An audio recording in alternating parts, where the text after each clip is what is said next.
카이로스 하나님의 타이밍. 영은 사역의 결과나 영적 체험과 다를 수 있다. 영적인 원리는 하나님께로부터 들어야 한다. 땅에 속한 우리 육신의 생각으로 아무리 연구해봐야 알 수도 깨달을 수도 없다. 그래서 기독교를 계시의 종교, 말씀의 종교라고 부른다. 하나님께서 말씀해 주시지 않으면 인간 스스로 결코 깨달을 수 없기 때문이다. 구약의 율법들을 생각해보라. 절기제나 낙헌제에서 소나 양을 드릴 때는 고운 가루 10분의 1 에바에 기름 4분의 1 흰을 섞어서 드려야 한다. 그러나 다른 제사를 드릴 때는 순양이면 고운 가루 10분의 2 에바에 기름 3분의 1 흰을, 화목제로 드릴 때는 숫송아지에 고운 가루 10분의 3 에바에 기름 2분의 1 흰을 드린다. 이거 참 기억하기도 힘들다. 매 낙헌제에는 10분의 1에 4분의 1을 더해야 하고 다른 제사는 10분의 2에 3분의 1을 더해야 하고 화목제는 10분의 3에 2분의 1을 더해야 하는지 아는가? 물은다. 연구한다고 알 수 있을까? 온 지구의 석학들이 다 모여 100년을 연구한들 죽었다가 깨어나도 발견하지 못한다. 율법은 하나님께서 말씀하시는 것을 듣기 전에는 죽었다. 죽었다가 깨어나도 스스로는 발견할 수 없는 성질의 것들이다. 어느 날 문득 그런 생각이 들었다.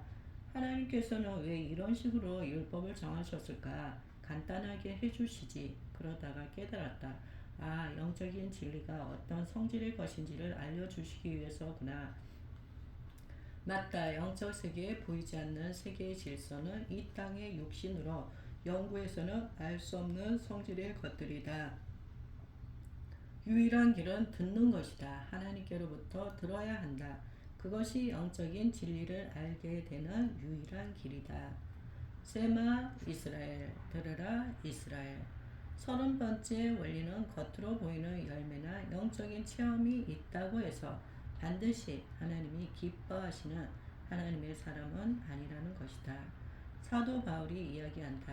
내가 내 몸을 쳐 복종하게 함은 내가 남에게 전파한 후에 자신이 도리어 버림을 당할까 두려워함일로다.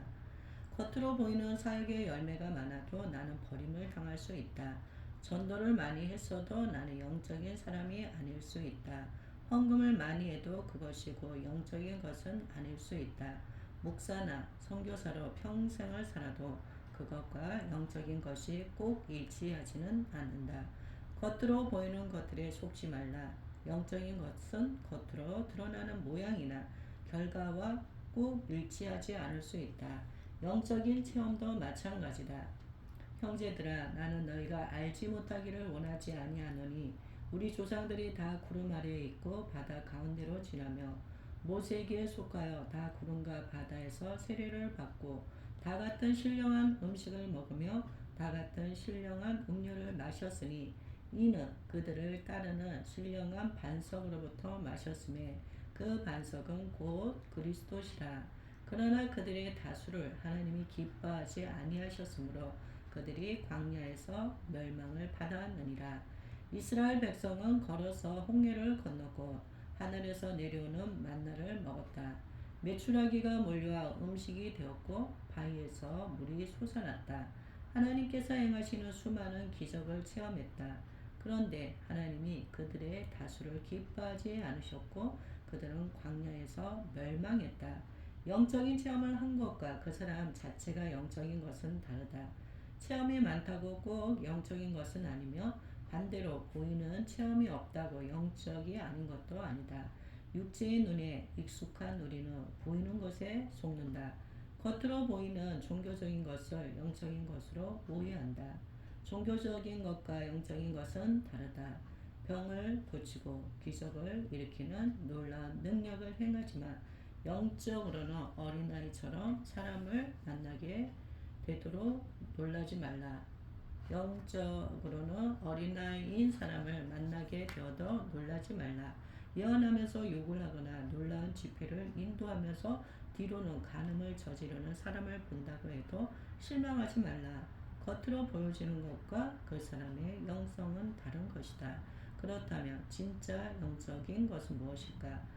이어지는 고린도전서 10장 6절에서 13절에서 그것을 이야기한다. 하늘의 것은 하늘의 하나님께 듣지 않고서는 알 수가 없습니다. 오늘도 하나님의 말씀을 듣고 있습니까? 하나님의 말씀에 귀 기울이십시오. 하나님께 듣는 것이 참된 영성으로 인도할 것입니다. 어려움 앞에서의 반응이 영성을 결정한다. 영성은 보이는 열매나 능력이 아니다. 어려움 앞에서의 반응을 보고 알 수 있다. 억울한 일을 당했을 때 당신은 어떤 반응을 보이는가? 부당한 핍박 앞에서 당신은 어떤 반응을 보이며 오랫동안 소원했던 일이 좌절될 때 당신은 어떤 반응을 보이는가? 이것이 당신의 영성을 보여주는 지표다.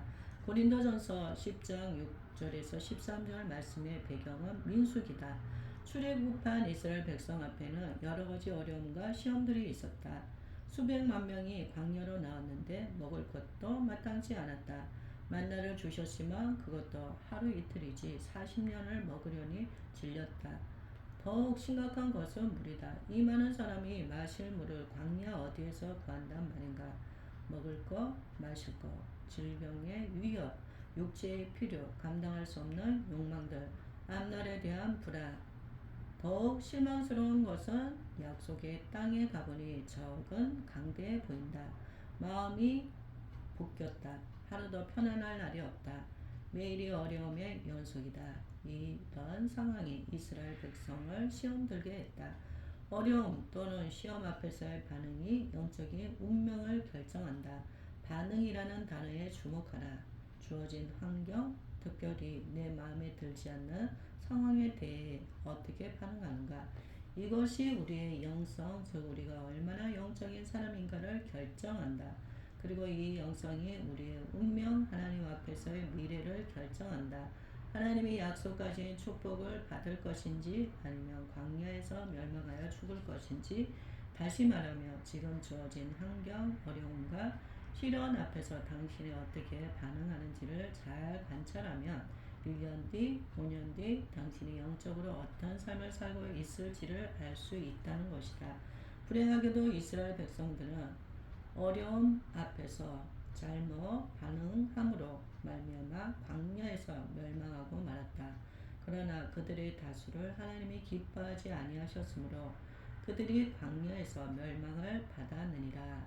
이러한 일은 우리의 본보기가 되어 우리로 하여금 그들이 악을 즐겨할 것 같이 즐겨하는 자가 되지 않게 하려 함이니, 불행하게도 이들은 상황에 잘못 반응했고 결국 우리의 반면 교사가 되었다. 두려움과 불안에 대한 반응. 이들이 보인 잘못된 반응은 무엇인가? 7절이다. 고린도전서 10장 7절. 그들 가운데 어떤 사람들과 같이 너희는 우상 숭배하는 자가 되지 말라. 기록된 바 백성이 앉아서 먹고 마시며 일어나서 뛰는다 함과 같으니라. 두려움 또는 불안에 대한 반응이다. 당신은 두려움과 불안에 어떻게 반응하는가? 이것이 영성이다. 이것이 우리의 영적 운명, 하나님 앞에서 어떤 미래를 살 것인지를 결정한다. 두려움과 불안 앞에서 이스라엘 백성들이 보여준 잘못된 반응은 우상 숭배였다. 불안한 상황 앞에 섰다. 물도 양식도 없는 광야, 지켜줄 안전장치도 하나 없다. 언제 사나운 짐승이 튀어나올지, 어떤 적이 공격해 올지 한 치 앞도 예측할 수 없는 두렵고 불안한 상황이다. 그래서 백성들은 계속 모세를 볶는다. 그러던 어느 날 모세가 사라진다. 하나님을 만난다고 시내산에 올라가서는 몇 날이 지나도 내려오지 않는다. 백성이 모세가 산에서 내려옴이 더딤을 보고 모여 백성이 아론에게 이르러 말하되, 일어나라, 우리를 위하여 우리를 인도할 신을 만들라. 이 모세 곧 우리를 애굽 땅에서 인도하여 낸 사람은 어찌 되었는지 알지 못함이니라. 이 상황 속에서 이스라엘은 우상을 찾게 되었다. 두려움과 불안은 우리로 하여금 우상을 찾게 한다. 이 두려움 속에서 나를 지켜주고 인도해 줄 신, 돈, 사람, 종교를 찾는다. 두려움과 불안에 대한 잘못된 반응이다. 출애굽한 이스라엘 백성이 그랬던 것처럼 두려움과 불안은 오늘날 우리에게도 매일의 일상이다. 하루라도 아무 두려움이나 불안함 없이 살 날이 있는가? 믿음으로 그렇게 살 수는 있지만 실제 환경은 어떤가? 재정에 대한 불안, 건강에 대한 불안, 자녀들로 인한 불안, 코로나19로 인한 불안, 이 두려움과 불안에 대해 당신은 어떻게 반응하는가?